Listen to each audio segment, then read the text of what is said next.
Deep inside a busy beehive, a tiny egg lies in a wax cell. The egg is white and oval-shaped, about the size of a grain of rice. This is the beginning of a honeybee's life. The egg is carefully placed in the cell by the queen bee, the mother of all the bees in the hive. The queen bee is much larger than the other bees with a long, slender body. She is the only bee who can lay eggs. The hive is warm and humid, the perfect environment for the egg to hatch. Worker bees, the queen's daughters, keep the hive clean and at a constant temperature. After 3 days, the egg hatches and a small white larva emerges. The larva looks like a tiny grub, curled up at the bottom of the cell. It has no legs or wings yet. The larva is very hungry and is fed a special food called royal jelly by the worker bees. Royal jelly is a milky white substance made by young worker bees. It is very nutritious and helps the larva grow quickly. After a few days of eating royal jelly, the larva is fed bee bread, a mixture of pollen and honey. The larva grows bigger and bigger, molting or shedding its skin several times as it grows. After about 6 days, the larva is fully grown.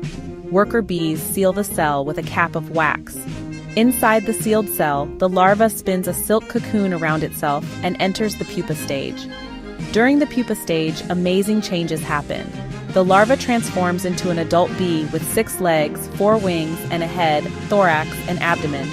After about 12 days, the adult bee is ready to emerge. The adult bee chews its way out of the wax cell and joins the thousands of other bees in the hive. The hive is a bustling community with a strict social structure. At the top of the hierarchy is the queen bee. She is the only bee that can lay eggs, and she can lay up to 2,000 eggs per day. The queen bee mates only once with several drones and stores the sperm for her lifetime. The worker bees are all female and are responsible for all the work in the hive.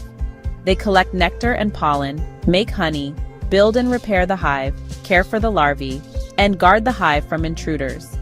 The drones are the male bees, and their only job is to mate with the queen. They are larger than worker bees but smaller than the queen. Drones do not have stingers and rely on the worker bees for food. Honeybees are essential to our environment. They are important pollinators, meaning they carry pollen from one flower to another, which helps plants to reproduce. Many fruits, vegetables, and nuts rely on bees for pollination. Honeybees also produce honey, a delicious and nutritious food for humans and animals. Honey is made from the nectar bees collect from flowers. Worker bees store the nectar in their honey sacs, where enzymes break it down into simple sugars. Back at the hive, they deposit the nectar into the honeycomb cells. The bees fan their wings to evaporate excess water, thickening the nectar into honey. The next time you see a honeybee buzzing around your garden, remember the important role they play in our world. They are fascinating creatures with a complex social structure and an important job to do.